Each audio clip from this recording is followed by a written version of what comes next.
오늘은 레위기 23장 26절에서 32절로 속죄일을 명하신 하나님이라는 말씀으로 주님께 예배를 올려드리겠습니다. 레위기 23장을 한번 찾아봅니다.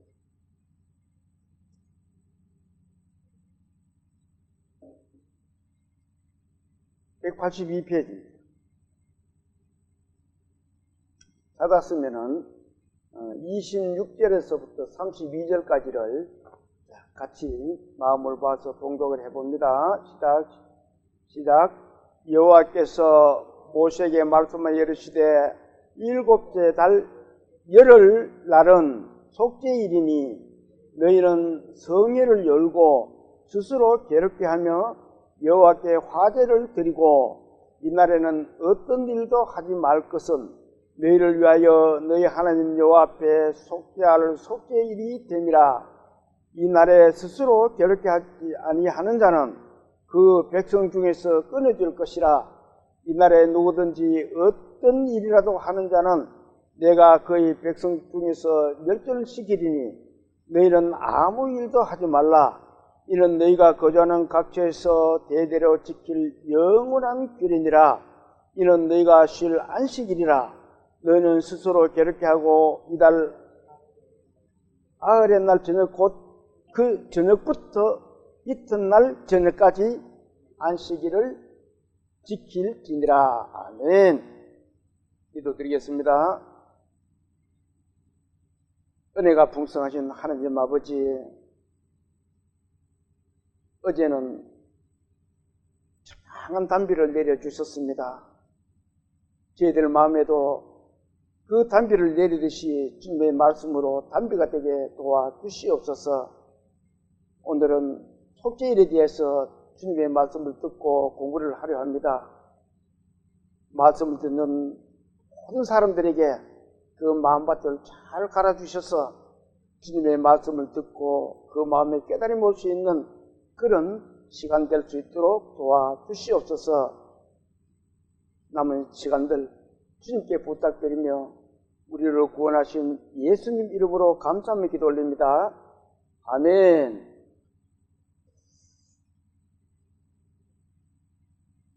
어제 비가 오고 나니까 오늘 아침에 날씨가 상쾌하고 좋은데 좀 추워졌죠. 약간 추워졌어요. 그래도 날씨가 쾌청하니까 아침에 자고 나서 보니까 기분이 참 좋더라고요. 그런데 참 안타까운 것은 세상 돌아가는 일들을 보면 참 안타까운 일도 있고 또 우리 믿음의 그리스도인들이 생각해 봤을 때는 주님 오실 날이 곧 오래하겠구나 하는 그런 생각도 해볼 수가 있습니다.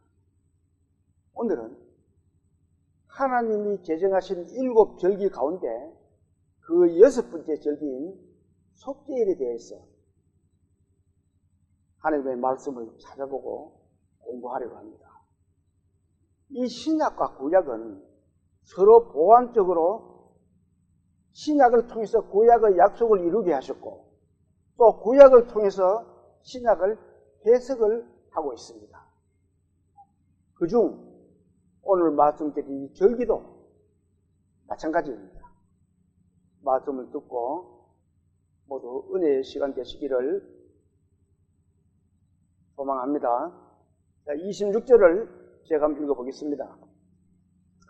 여호와께서 모세에게 말씀하여 이르시되 하나님께서는 이스라엘이 지켜야 될 모든 규례들을 이 모세를 통해서 말씀을 하고 계시는 겁니다. 그 중에 이 속죄일에 대해서도 모세를 통해서 말씀하신다라고 지금 이렇게 말씀하고 있는 겁니다. 무슨 말씀을 하시려고 그러는지 한번 27절을 같이 한번 읽어볼까요? 27절 시작. 일곱째 달 열흘날은 속죄일이니 너희는 성회를 열고 스스로 괴롭게 하며 여호와께 어떻게 하라고요? 화제를 드려라.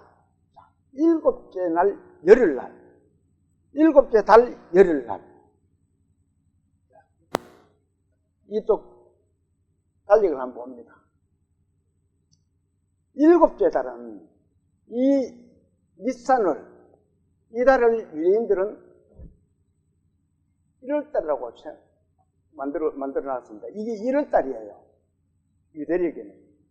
여기서 하나, 둘, 셋, 넷, 다섯, 여섯, 여기를 말하는 겁니다. 7월달. 7월달 열흘을 말하는 거예요. 지금 오늘 이 말씀이 그 말씀을 하고 있습니다. 이 7월 10일 날을 말하고 있는 거예요. 나팔절이, 여기가 나팔절입니다. 1일 날이 나팔절입니다. 그 7월 1일 날이 나팔절이에요. 그 나팔절이 들은 7월달 열흘에 10일에 그 말입니다. 10일에 뭘 하라 그래요? 속죄일을 지키라고 말씀을 하고 있습니다. 하나님은 속죄절에 지켜야 될 일들을 이렇게 말씀을 하고 있습니다. 어떻게 하라고 하는지 한번 볼까요? 일곱째 달 열흘 날은 속죄일이니 너희는 어떻게 하라고요? 성회를 열어라. 성회를 열어라. 성회라는 것은 거룩한 백성들이 모이는 것이 성회입니다. 매 절기 때마다 빠짐없이 하나님은 성회를 열라고 말씀하고 계십니다. 하나님이 제정하신 절기가 그만큼 중요함을 강조하는 것입니다. 성회를 열어라 하는 것은. 그리고는 또 어떻게 하라 그래요? 성회를 열고 또 어떻게 하라 그래요?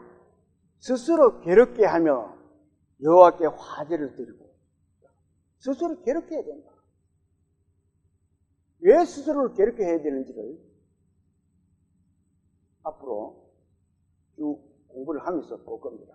그리고는 화제를 드려야 된다고 말씀하죠. 화제가 뭐라 그랬죠? 태워서 드리는 제사를 화제라고 합니다. 28절을 또 한번 볼까요? 28절 같이 또 봅니다. 이날에는 어떤 일도 하지 말 것은 너희를 위하여 너희 하나님 여호와 앞에 뭐라고요? 속죄할 속죄일이 됨이라.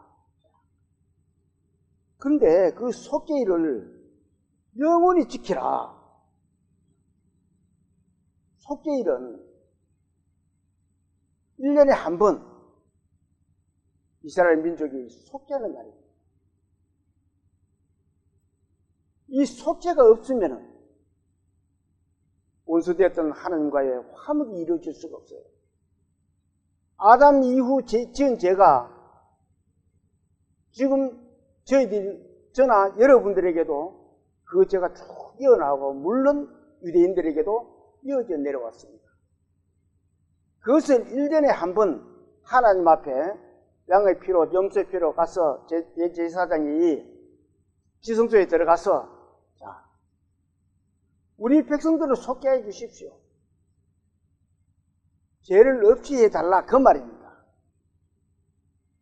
그렇게 해가지고 1년 동안 하나님과 화목을 할 수가 있다는 것입니다. 그래서 이 다른 날 절기보다는 이 속죄일은 이스라엘에서 가장 거룩한 절기입니다. 그래서 그것을 영원히 지키라고 말씀하고 계시는 거예요. 속죄일에 대해서는 레위기 16장 전체가 속죄일에 대한 내용입니다. 자, 레위기 16장을 한번 찾아봅니다. 앞으로 조금 넘기겠습니다. 172페이지를 한번 볼게요. 172페이지 찾았으면 29절을 16장 29절을 같이 한번 읽어볼까요? 16장 29절 너희는 영원히 이 규례를 지킬지니라 일곱째 달 곧 그 달 10일에 너희는 스스로 괴롭게 하고 아무 일도 하지 말되 본토인이든지 너희 중에 거류하는 거류민이든지 그래. 이스라엘 땅에 사는 사람들은 어떤 사람이든 그렇게 하라는 겁니다. 속죄일을 지키라는 겁니다. 이 말씀 속에는 하나님은 이스라엘이 뭐라 그랬죠? 견본입니다. 하나님이 전 인류가 볼 수 있게끔 만들어진 게 이스라엘 백성들입니다. 견본이에요. 그 속에 들었던 사람들이 다 속죄를 받아야 된다는 그 내용입니다.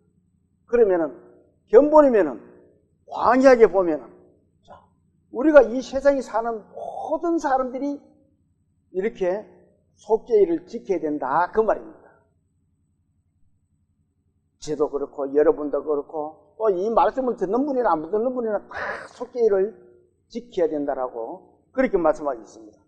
한번 볼까요? 너희는 영원히 이 규례를 지킬지니라. 일곱째 달 곧 그 달 10일에는 너희는 스스로 괴롭게 하고 아무 일도 하지 말되 본토인이든 또 누구예요? 너희 중에 거라는 거루민이든지 누구든지 그렇게 하라는 거예요. 속죄는 각자가 다 받아야 됩니다. 다 받아야 되는 게 속죄입니다. 그것을 지금 말씀하고 있는 거예요. 나팔절이 있고 있던 그 달 7월 10일 그 달이 속죄일입니다. 그 달을 하나님은 너희는 스스로 괴롭게 해라. 왜 괴롭게 하시라 그래요? 그 달은 모두가 죄인으로서 하나님 앞에 그 죄를 구하는 달입니다. 그래서 유대인들은 그날이 되면은 밥도 안 먹고 하루 종일 굶어요. 그런가 하면은 인간이 누릴 수 있는 욕구들은 전부 절제를 합니다. 안 해요. 그래서 스스로 괴롭게 하는 거예요. 왜? 오직 그날은 하나님 앞에 내 죄를 사해 주십시오 하는 그런 경건한 마음을 가지고 있기 때문에 그렇습니다.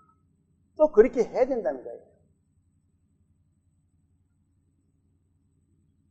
그런가 하면 이 사람들은 그날 뭐도 하면 안 돼요. 세수도 안 해.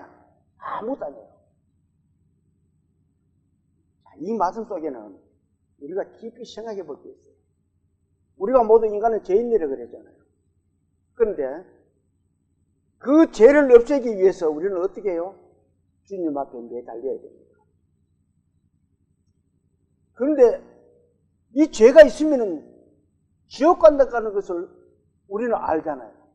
그런데 무슨 밥 먹고, 밥 먹고 할 거야. 또 뭐 세수하고 잘 꾸미고 할 거야. 이런 게 있을 수가 없다는 거예요. 제일 먼저 해야 될 게 속죄라는 겁니다.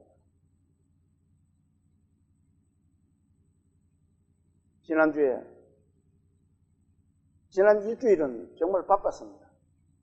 우리 부산에 사는 이 처제 부부가 전도 집회에 참석하게 하기 위해서 계속 선교서 출퇴근을 하면서 교회까지 데려다 주고 또 데려다 주고 왔다 갔다 사실 많이 교들을 하고 있습니다. 저도 등달아서 피곤해요. 그렇지만 그 속죄를 하기 위해서 한 영혼을 구하기 위해서 우리는 그렇게 할 수밖에 없다는 겁니다. 그것도 괴로움이에요. 이 속죄를 받기 위해서는 괴로움이 따라야 되는 거예요. 그래서 스스로 괴로워야 된다. 그런 말씀을 지금 하고 있습니다. 그리고 그날은 일을 하면 안 돼요. 아무 일도 하지 마라. 아니, 목숨이 경각에 달렸는데 일을 무슨 일을 할 수가 있어요? 하나님은 아무 노동 하지 마라. 오직 이 절기에 대해서 정성과 충성을 다해라. 그리고 네 몸을 낮춰라. 마음을 낮춰라. 왜? 내 몸과 마음이 높아져 있으면 속죄가 될 수가 없습니다. 이는 구원의 원리하고도 똑같습니다. 우리가 하나님 앞에 구원을 받으려고 그러면 내가 낮아져야 돼요. 내가 괴로워야 돼요. 뭐 때문에 괴로워야 돼요? 죄 때문에 괴로워야 돼요. 죄 때문에 그러면은 죄 때문에 괴로워야 되는 때는 뭐가 있어야 돼요? 죄를 속죄하는 것만 생각해야 된다는 거예요. 그래서 노동을 하면 안 된다는 겁니다. 오직 주님 앞에 이 죄를 사하여 주십시오. 경건에 화제를 드려야 된다는 거예요. 지금 이 구약의 이 말씀은 신약의 우리에게 이 메시지를 전하기 위해서 이렇게 기록되어 있는 겁니다. 그래서 항상 구약과 신약은 서로 보완을 해요. 구약에서 말씀은 신약에서 풀어야 되고, 신약의 말씀은 구약, 그렇게 서로 보완을 하는 거예요. 하나님은 그날에 대해서 또 이렇게 말씀하고 계십니다. 30절 같이 한번 읽어볼까요? 16장 30절. 자, 시작. 이날에 너희를 위하여 속죄하여 너희를 정결하게 하리니 너희의 모든 죄에서 너희가 여호와 앞에 어떻게 돼요? 정결하게 되리라. 정결하다. 정결하려고 그러면 어떻게 해야 돼요? 우리 집에 정결하게 하려고 그러면, 각 집에 정결하려고 그러면 어떻게 해야 돼요? 청소를 해야 돼요. 청소를 해야 됩니다. 그러면은, 깨끗하고 좋으네? 누가 와서 보면은. 저는 평소에 살 때는 지저분합니다. 누가 온다 그러면 조금만 밖에 기다려. 막 구석에 다 채워버리고. 그래가지고는, 아이고, 이 집은 항상 이렇게 깨끗이 사네? 사실 그게 아닌데. 이게 뭐예요? 깨끗해야 된다는 겁니다. 이 속죄일은 깨끗하게 되는 날이에요. 우리의 죄로 더럽혀진 우리 영혼을 하나님 앞에 속죄를 드리면서 하나님의 용서를 받음으로써 우리는 깨끗하고 정결하게 된다는 거예요.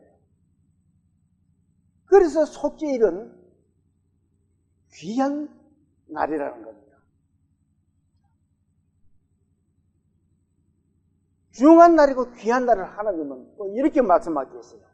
31절 한번 볼까요? 31절 또 같이 읽어봅니다. 이는 너희에게 안식일 중에 안식일인 즉 너희는 스스로 괴롭게 할 테니 영원히. 자, 보통 안식일은 안식을 하면 되는데 안식일 중에 뭐라고 해요? 안식일이다. 이렇게 이 안식일을 덧붙여서 말씀하시는 것은 그만큼 이 안식일이 중요하다는 거예요. 중요함을 말씀하고 있는 겁니다. 왜 그리 중요해요? 그날은 하나님의 우리의 모든 죄를 깨끗함을 받는 날입니다. 정결함을 받는 날입니다. 그거 외에는 다른 일은 중요하지 않다는 거예요. 왜? 우리가 이 세상에서 해야 될 부분이 깨끗하게 하는 겁니다. 정결하게 해야 되는 거예요. 주님은 그걸 원하고 계십니다. 저는 가끔 이렇게 생각해요. 내가 이 세상에 왜 왔을까? 안 올 수도 있었는데. 하나님의 백성 삼기 위해서 나를 정결하게 하기 위해서. 내가 정결해져야 거룩한 백성이 되고 성회로 모일 수가 있습니다. 하나님 백성 삼기 위해서 나를 이 세상에 오게 하셨구나. 그런 생각을 저는 가끔 해봅니다. 안식일 중에 안식일. 그만큼 편안하다는 거예요. 좀 귀하다는 거예요. 안식이 무슨 말이에요? 안식은 편안하게 쉬는 것이 안식입니다. 쉽게 말하면 일주일 동안 일하고 여섯 동안 일하고 일요일 되면 어떻게 해요? 아이고 오늘 좀 쉬자. 편안하게 쉬자. 그런데 왜 안식일 중에 안식일이라 그래요? 보통 안식일에도 편안하게 쉴 수 있는데 이 안식일은 안식일 중에 안식일은 더 편하게 쉴 수 있는 거예요. 왜? 내 몸에 지고 있는 이 더러운 것들을 깨끗이 씻어놓고 나면은 편안하게 아이고 이제 좀 쉬어도 되겠다. 편안하게 쉴 수가 있는 거예요. 그 죄의 찌끄레기들을 싹 씻어내고 나면은 편안하잖아요. 깨끗하고. 우리도 제가 집에 혼자 있을 때는 가끔 지저분할 때 청소를 하면 깨끗이 합니다. 기계로 또 걸레를 깨끗이 해놔놓고 이래 보면은 아이고 깨끗하네. 고마 어제 퍽 주저앉아서 마음이 편안합니다. 이게 안식이잖아요. 우리에게 주어진 이 짊어진 이 죄를 깨끗이 정리하고 나면은 편안한 거예요. 그것보다 더 즐거움도 없고 편안한 거예요. 이 안식일은, 안식 중에 안식일은 이 예수님의 보혈로 우리가 깨끗하게 된 거와 같은 그림자적인 내용을 말씀하고 있는 겁니다. 안식일 중에 안식일 이날은 예수님은 이렇게 말씀하고 계세요. 누가복음 6장을 한번 찾아봅니다.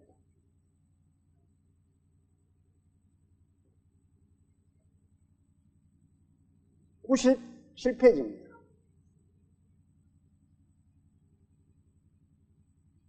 찾았으면은 97페이지에 6장 찾았으면 1절에서 4절까지를 자 같이 한번 읽어봅니다. 누가복음 6장 자 1절에서 4절까지를 같이 한번 읽어볼까요? 안식일에 예수께서 밀밭 사이로 지나가실새 제자들이 이삭을 잘라 손으로 비벼 먹으니 어떤 바리새인들이 말하되 어찌하여 안식일에 하지 못할 일을 하느냐? 예수께서 대답하여 이르시되 다윗이 자기 및 자기와 함께한 자들이 시장할 때에 한 일을 읽지 못하였느냐? 그가 하나님의 전에 들어가서 다만 제사장 외에는 먹어서는 안 되는 진설병을 먹고 함께 한 자들에게도 주지 아니하였느냐? 자, 이 말씀은 그날이 안식일이에요. 근데 예수님이 제자들과 밀밭 사이로 지나가는 것 같습니다. 자, 이 그림을 한번 볼까요? 예. 안식일날은 어떻게 그래요? 먹지도 말고 아무것도 일도 하지 말라 그랬어요. 유대인의 규례는 그렇습니다. 법에는. 그런데 예수님하고 제자들이 지나가면서 밀밭가를 지나가면서 보니까 이거 배가 고파서 그랬는지 습관적으로 그랬는지 그건 모르겠습니다. 밀을 뜯어가지고 비벼가지고 먹어요. 불어가지고. 우리도 그때 그런 일 많이 했어요. 오래 씹으면 끈댄다 그러면서 또 오래 씹기도 하고. 그러면서 지나가는 비벼 먹고 이래 하니까 그때 때마침 바리새인들이 본 거예요. 바리새인들은 율법주의자들입니다. 바리새인들이 보니까 예수님은 안식도 안 지키고 더군다나 제자들하고 같이 가면서 밀을 뜯어가지고는 비벼가지고 먹고 있네. 비난합니다. 제자들. 이걸 말씀을 보면서 제가 잠깐 생각나는 게 있었어요. 이 그림을 한번 볼까요? 우리 어릴 때 밀살이에요. 이걸 밀살이라고 그럽니다. 예. 이걸 동무들끼리 모이면은 소먹이로 간다 그럽니다. 우리는 소풀 뜯어 먹이는데 산에 갖다 올려놔 놓고는 나무 밀인데 가가지고 잘라가지고는 불 펴가지고 저렇게 밀살을 해가지고 입이 새카만 해가지고 손도 입도 막 전부 시커멓습니다. 내놔놓으면 이거는 집에 가면은 보나마나 너도 밀살 해 먹었지 그럽니다. 그런 기억이 나더라고요. 그래서 잠깐 한번 이 그림을 한번 보여드리고 싶어서 제가 가져왔습니다. 자, 그렇게 바리새인들이 예수님의 제자들이 밀보 사이로 지나가면서 밀을 먹으니까 바리새인들이 예수님에게 막 비판을 한 거예요. 응? 안식일이 말이야. 어떻게 당신의 제자들이 밀보 사이로 가면서 저렇게 먹을 수 있고 안식을 안 지키느냐. 그러니까 예수님이 어떻게 말씀하세요? 자, 5절을 한번 봅니다. 5절. 자, 같이 읽어볼까요? 또 이르시되 인자는 안식일에 뭐라고요? 안식일의 주인이 누구예요? 예수 그리스도입니다. 안식일 중에 안식일의 주인공은 예수 그리스도예요.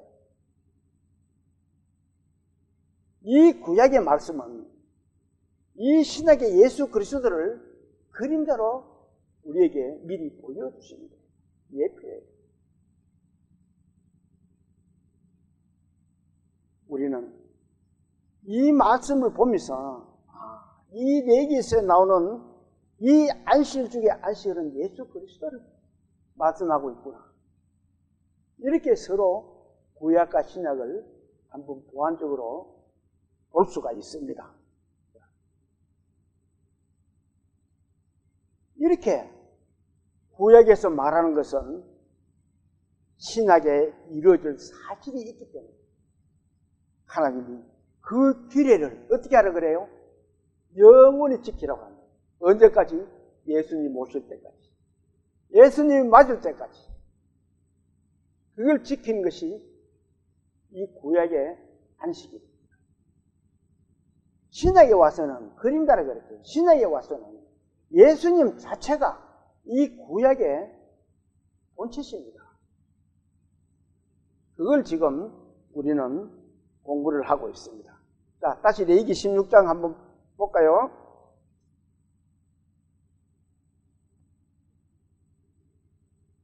(31절에서) 32절을 같이 한번 읽어봅니다. 이는 너에게 안식일 중에 안식일인즉 너희는 스스로 괴롭게 할지니 영원히 지킬 규례라. 기름 부음을 받고 위임되어 자기의 아버지를 대신하여 제사장의 직분을 행하는 제사장은 속죄하되 세마포 옷 곧 거룩한 옷을 입고. 자, 제사장은 세마포 옷을 거룩하게 입으라고 하십니다.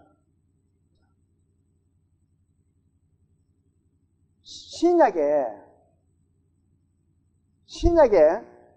우리의 제사장은 누구예요? 자, 이 말씀을 한번 볼까요? 히브리서 4장 14절에 있는 말씀입니다. 자, 같이 한번 읽어봅니다. 그러므로 우리에게 큰 대제사장이 계시니 승천하시니 곧 하나님의 아들 예수시라. 우리가 믿는 도리를 굳게 하고 있습니다. 이 구약의 제사장은 신약의 예수님이에요. 예수님이 제사장이에요. 예. 원래 이 지성소 안에는 대제사장이 1년에 한 번 들어가는 겁니다. 이 속죄일이 그날이에요. 예수님이 대제사장이 되신 거예요. 우리는 모두 대제사장이신 예수님의 피로 우리는 거룩한 백성이 되어 있습니다. 앞에 4절을 한번 앞으로 한 장만 넘겨보세요. 4절을 같이 한번 읽어볼까요? 4절 16장 4절입니다. 자, 시작. 거룩한 세마포 속옷을 입으며 세마포 속바지를 몸에 입고 세마포 띠를 띠며 세마포 간을 쓸지니 이것들은 거룩한 옷이라 물로 그의 몸을 씻고 입을 것이며. 자, 16절 집에 가시거든 16절 전체를 한번 읽어보시기 바랍니다. 여기에는 속죄일에 대한 내용이 모두 담겨 있습니다. 자, 제사장은 이렇게 세마포 옷을 입어야 된다. 자, 세마포가 뭐예요? 세마포 한번 볼까요? 이것이 세마포입니다. 이 그림으로. 저기 세마포라는 것은 이 삼껍질을 뽑아내서 아주 가늘게 곱게 짠 것이 세마포입니다. 삼배옷이에요, 결국은. 저걸 삼배옷이 조금 험한 껍질까지 약간 붙었는 거는 약간 색이 크게 누리게 나오고, 아주 쏙살만 하면은 이렇게 깨끗하게 나옵니다. 제사장은 이렇게 쏙살 옷을 만들어 입어야 돼요. 껍질이 들어가는 건 안 됩니다. 이렇게 세마포를 입어요. 몸을 깨끗이 씻고. 몸을 씻는다는 말은 우리는 물로서 몸을 씻잖아요. 그런데 우리 죄는 뭘로 씻어야 돼요? 피로써 씻습니다. 이 세마포를 입고 제사장이 성전에 들어갑니다. 자, 이 그림부터 한번 볼까요? 이 세마포를 입고 들어가는 제사장의 모습입니다. 옷을 저렇게 몸을 씻고 깨끗하게 입고 들어가야 돼요. 왜 몸을 씻고 깨끗하게 입고 들어가야 돼요? 하나님 앞에 죄가 있으면 안 되기 때문에. 하나님 앞에 나아갈 때는 죄가 없어요. 죄를 가지고 들어가면은 다 죽습니다. 제사장, 대제사장도 죽고 다 죽어요. 어떤 누구도 안 됩니다. 자, 하나님 앞에 들어가서 이렇게 하나님 제단 앞에 이가 벗깁니다. 대제사장은 저기에 들어가서 깨끗한 세마포를 입고 하나님께 이 죄를 속해달라고 양의 염소에 피를 뿌리는 겁니다. 이 내용이 모두가 신약의 예수 그리스도의 그림자라는 겁니다. 이 옷을 입은 제사장이 지성소에 이렇게 들어갑니다. 지성소에 들어가면은 어떤 거 한번 볼까요? 이게 성막입니다. 이 성막의 문은 항상 동쪽에서 이렇게 들어가게끔 되어 있어요. 동쪽에 들어가는 거, 성소까지는 여기 커튼 열고 들어갔는데 이 지성소에는 못 들어갑니다. 저기는 커튼이 바로 막혀져 있어요. 아주 두꺼운 커튼들 해가지고 되어 있습니다. 그래서 저기는 아무나 못 들어가요. 오직 대제사장이 1년에 한 번 하나님이 들어오러 가는 날, 그날 언제예요? 7월 열흘날. 오늘 공부하는 7월 10일날입니다. 이날만 저기 들어가요. 다른 날은 들어가면 다 죽습니다. 못 들어요. 하나님은 허락지를 안 해요. 왜 그래요? 1년에 단 한 번. 참 거기에는 하나님의 큰 비밀이 담겨져 있습니다. 자, 그 비밀을 좀 이따가 제가 또 말씀을 드릴게요. 이 대제사장이 지성소로 들어가서 아까 그림 봤죠? 거기서 비로소 우리의 죄를 속죄하여 주십시오. 이렇게 하나님에게 제사를 올립니다.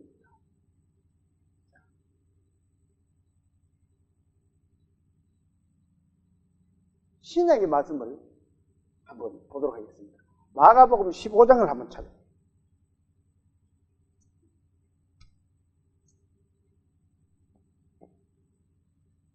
여기에 못 들어간다 그랬죠? 자, 마가복음 15장 33절에서 37절까지를 같이 한번 읽어봅니다. 자, 83페이지입니다. 신약성경. 시작. 제6시가 되어 때문에 온 땅에 어둠이 임하여 제9시까지 계속하더니 제9시에 예수께서 크게 소리 지르시되 엘리 엘리 라마 사박다니 하시니 이를 번역하면 나의 하나님 나의 하나님 어찌하여 나를 부르셨나이까 하는 뜻이라. 곁에 섰던 자 중에 어떤 이들이 듣고 이르되 보라 엘리야를 부른다 하고 한 사람이 달려가서 해면에 신 포도주를 적시어 갈대에게 마시게 하고 이르되 가만 두라 엘리야가 와서 그를 내려주나 보자 하더라. 예수께서 큰 소리를 지르시고 숨지시더라. 자, 제6시가 되매 어둠이 깜깜해졌다. 이거는 지난번에 제가 말씀을 드렸습니다. 왜 제6시에 어둠이 깜깜해졌는지. 대낮에 예수님의 양은 해질 때 잡아야 되는데 대낮에 잡았기 때문에 예수님은 어린 양입니다. 하나님이 드리는 어린 양이에요. 그 양을 대낮에 잡아서 그렇게 하나님이 깜깜하게 만들어 주셨던 겁니다. 그런데 제9시까지 계속 하더니 예수님은 제9시에 큰 소리를 하는 기도를 하고 37절 뭐예요? 예수께서 큰 소리를 지르시고 어떻게 돼요? 숨지시고 예수님은 제9시에 숨지셨다고 말씀하고 있습니다. 이 말씀을 한번 볼까요? 이 그림을 한번 볼까요? 자, 이 대제사장이 저쪽에가 여기는 성소고 저 앞이 지성소입니다. 저 성소까지는 들어갈 수 있는데 지성소는 1년에 한 번 들어간다 그랬죠. 저 커튼으로 가라막혀져 있어가지고 못 들어갑니다. 지성소에 들어갈 수가 없어요. 자, 그런데 한번 볼까요?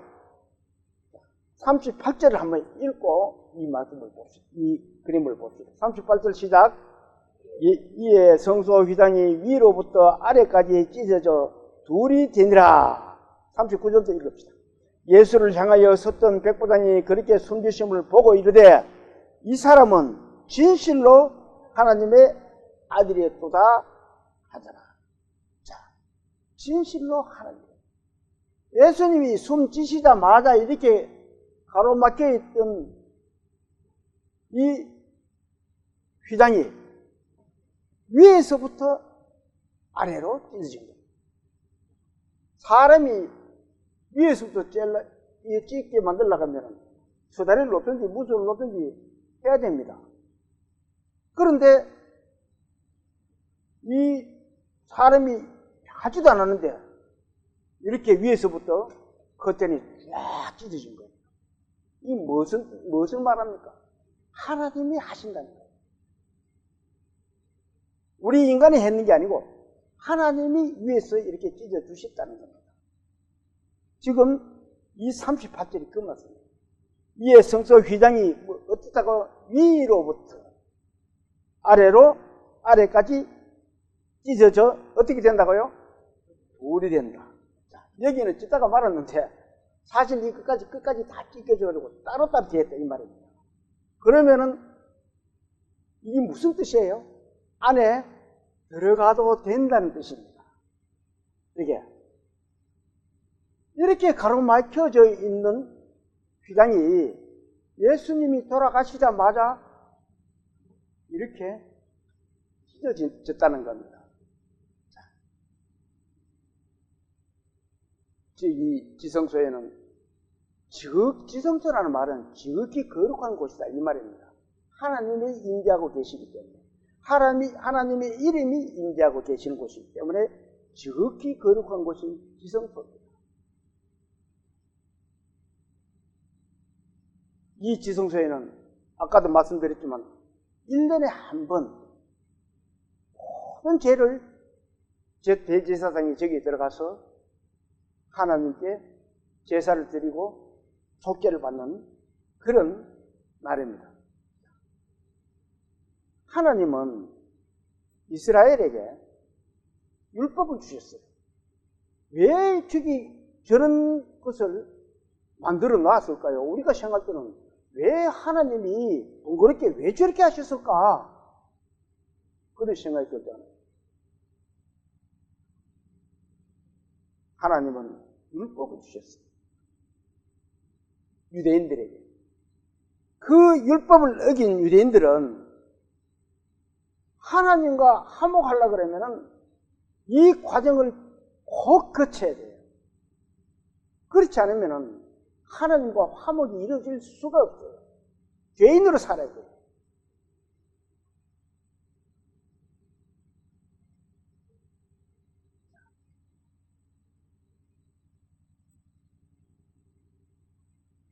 이 말씀을 한번.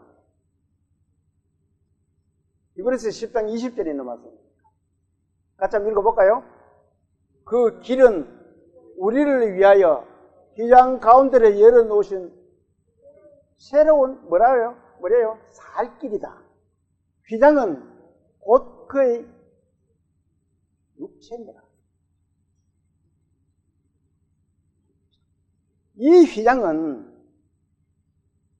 예수님의 육체입니다. 예수님이 죽음을 해서 그 휘장이 찢어졌고 예수님의 죽음을 표현합니다. 자, 내가 이렇게 죽으니 많은 사람들이 하나님과 만날 수 있음을 표현해 주는 겁니다. 그것을 휘장을 만들고 찢어지도록 만들고 이 구약의 모든 것들은 신약 예수님의 그림자라는 거예요. 다시 레위기서 16장을 한번 봅니다.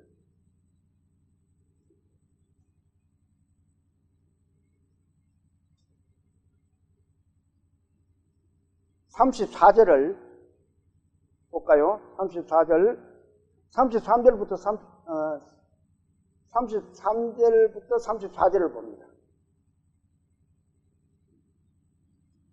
지성소를 속죄하며 회막과 제단을 속죄하고 또 제사장들과 백성의 회중을 위하여 속죄할지니 이는 너희가 영원히 지킬 규례라. 이스라엘 자손의 모든 죄를 위하여 1년에 한 번 속죄할 것이니라. 아론이 여호와께서 모세에게 명령하신 대로 행하시다. 33절에 보면은 지성소를 어떻게 한다고요? 속죄하며 거기 앞에 갈로 1번에가 갈로가 되어 있는 거 있죠. 밑에서 한번 찾아볼게요. 그걸 뭐라고 하는지요. 한번 찾아볼까요? 또는 정결해야 돼요. 속죄는 지성소를 정결해야 돼요. 정결할 수 있는 것은 속죄밖에 없다는 거예요. 청소를 해야 된다는 거예요.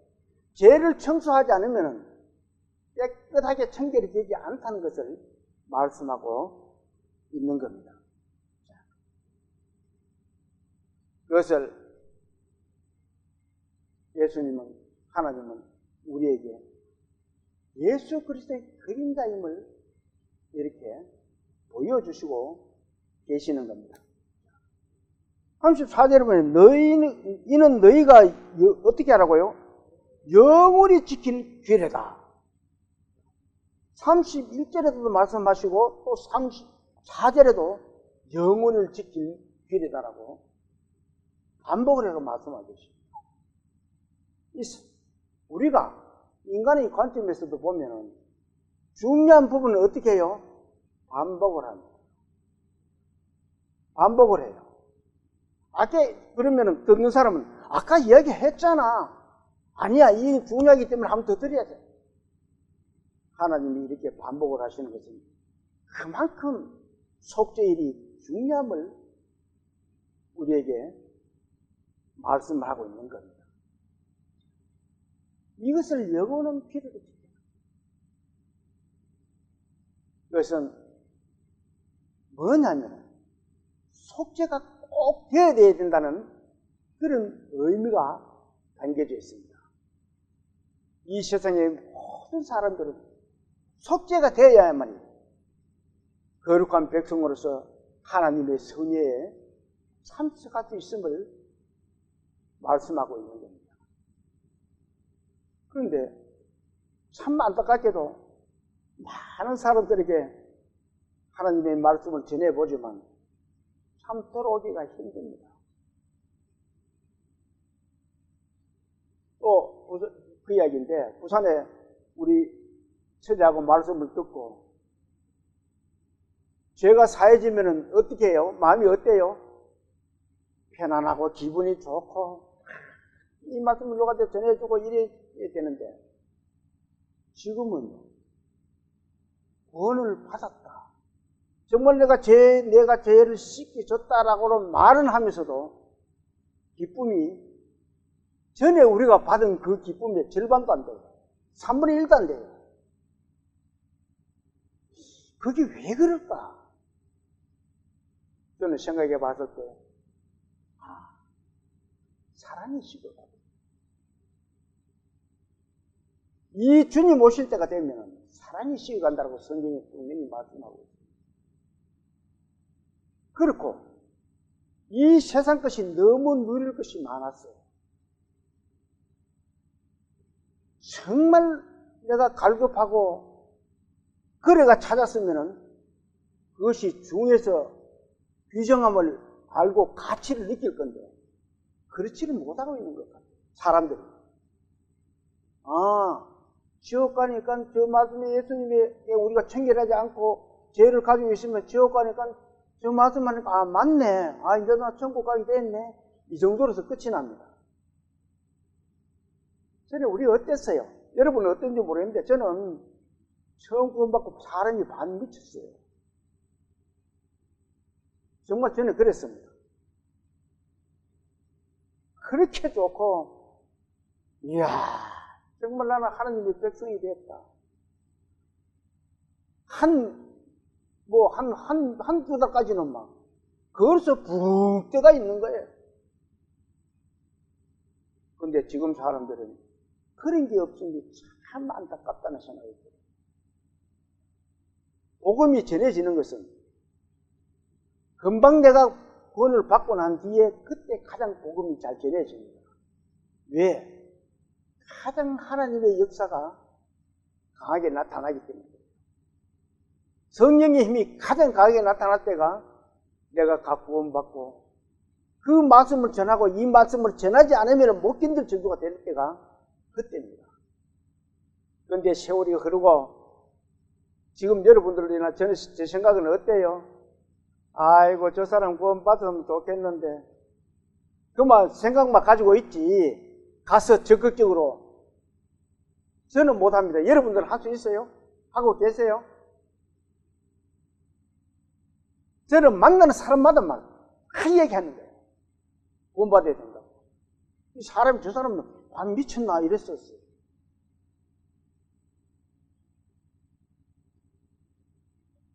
이 구원의 역사는 그래서 저 자문에 보면은 전도서에 보면은 솔로몬 왕이 그렇게 말했잖아요. 물론 하나님의 말씀입니다. 너는 청년의 때를 공부했어. 이 청년들이 구원받고 나면 그 청년이 뭐예요? 청년은 아직까지 힘이 있고 패기가 있을 때입니다. 그때 구원받은 사람들은 그 패기와 열정을 발산할 수가 있어요. 나이 들어서 구원받은 사람들은 그래 아이고 나는 좋다 이 정도로 끝납니다. 누구도 구원받으면 좋겠는데라고 끝이 나요. 그렇지만 청년의 때는 그렇지 않아요. 제가 구원받을 때는 청년의 때입니다.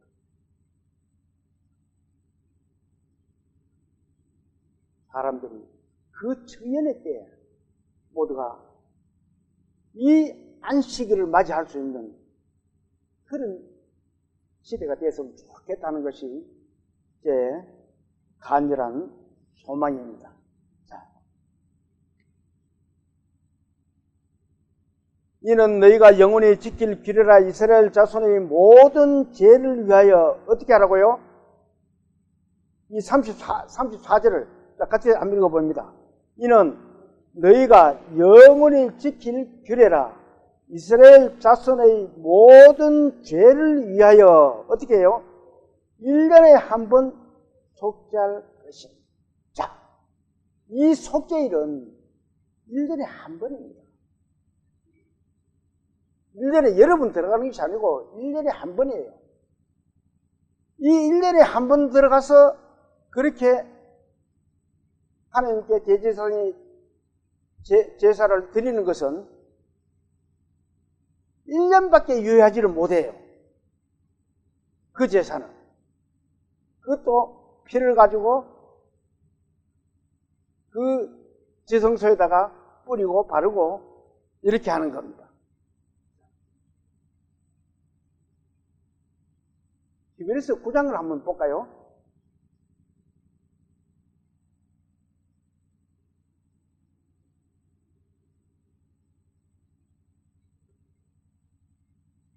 (22절을) 한번 봅니다. 히브리서 9장 22절 362페이지입니다. 신약성경.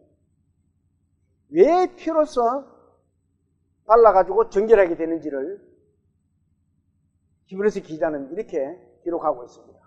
22절 같이 한번 읽어볼까요? 율법을 따라 거의 모든 것이 피로써 정결하게 되나니 피 흘림이 없은즉 어떻게 해요? 피가 없으면 죄가 사해지를 안 한다는 겁니다.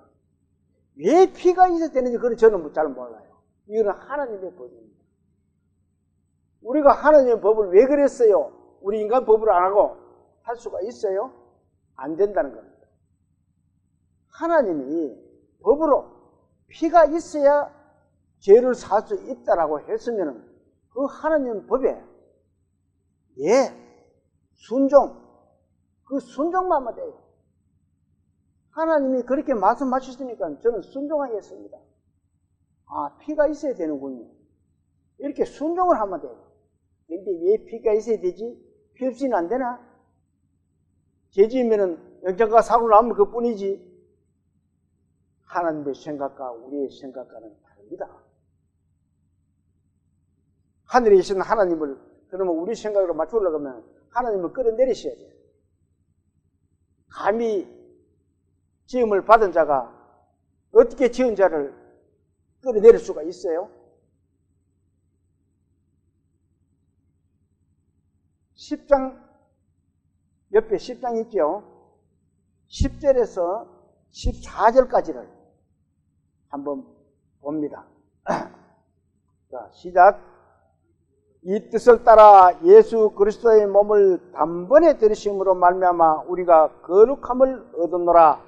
제사장마다 매일 서서 섬기며 자주 같은 제사를 드리되 이 제사는 언제나 죄를 넣게 하지 못하거니와 오직 그리스도는 죄를 위하여 한 영원한 제사를 드시고 하나님 우편에 앉으사 그 후에 자기 원수들을 자기 발등상에 되게 하실 때까지 기다리시니 그가 거룩하게 된 자들을 어때요? 한 번의 제사로 영원히 온전하게 하십니다. 자, 이 지성소에는 대제사장이 구약의 지성소에는 대제사장이 1년에 한 번 들어갑니다. 그 한 번이 신약에 보면 예수 그리스도가 이 세상 죄를 위해서 한 번 하나님 앞에 나아가면 구약의 그 제사는 1년에 한 번밖에 1년까지 유효를 해요. 그 제사함이. 그런데 예수님의 피로 제사를 드리면 어떻다 그래요? 영원하다 그러다.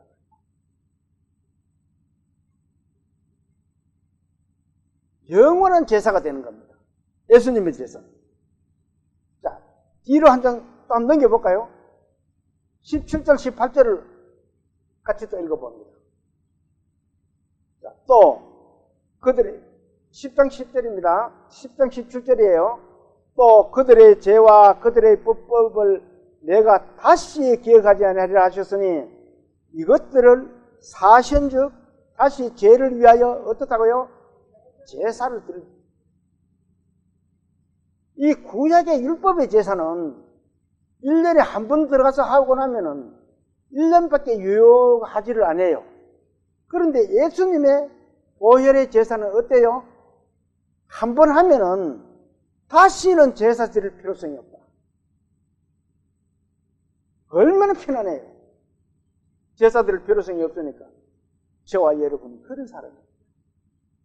하나님 앞에 제사 드릴 필요성이 없는 사람이에요. 그러면 우리의 지은 죄는 어떻게 하느냐? 지은 죄를 지었을 때마다 우리는 하나님 앞에 그걸 회개를 해요. 하나님 아버지, 오늘도 제가 잘못 살았습니다. 이런 것들을 생각 지나와서 보니까 잘못된 것이 죄라는 것을 알았습니다. 하나님 아버지, 이것을 용서해 주십시오. 회개입니다. 그렇게 하면은 지옥 가는 거하고는 관계가 없다는 거예요. 잘못을 가리키는 분들 중에서는 세상에 살다가 죄 지으면 그것도 다시 지옥 간다라는 그런 말씀이 있는데, 그러면 그 말씀하고 이 말씀하고 맞지를 않은 거예요. 우리의 말씀은 항상 성경에 근거를 두고 말씀을 전해야 됩니다. 다시는 죄를 살을 위해서 지낼 필요성이 없어요. 얼마나 멋져요, 저 여러분들은. 해마다 드리는 이 제사는 그림자입니다. 자, 10장 1절을 한번 볼까요? 앞으로 한 장 넘기가 1절을 한번 봅니다. 자, 1절 같이 한번 읽어봅니다. 율법은 장차 올 좋은 일의 그림자일 뿐이요 참 형상이 아니므로 해마다 늘 드리는 같은 제사로는 나오는 자들을 언제나 어떻게 해요? 온전하게 했어요. 율법으로 만들어진 그 제사법은 온전할 수가 없다. 장차 올 그림자일 뿐이다. 그 그림자가 누구예요? 본체가 누구세요? 예수 그리스도. 우리는 예수 그리스도를 믿음을 해가지고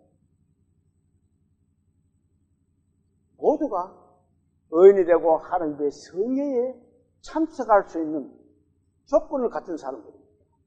얼마나 멋져요. 그런데 이스라엘이 이 7월 열흘에 드리는 제사는 예수님의 그림자라고 했잖아요. 그런데 이 이스라엘에게는 환란의 날이기도 합니다. 왜 그래요? 그들은 이 날을 금식을 해요. 아무 일도 안 해요. 노동도 안 하고. 계속 그들은 하나님 앞에 기도를 하고 자기를 스스로 괴롭게 하고 그런 날이고, 그런 날에 어떤 일이 있었냐면은 1973년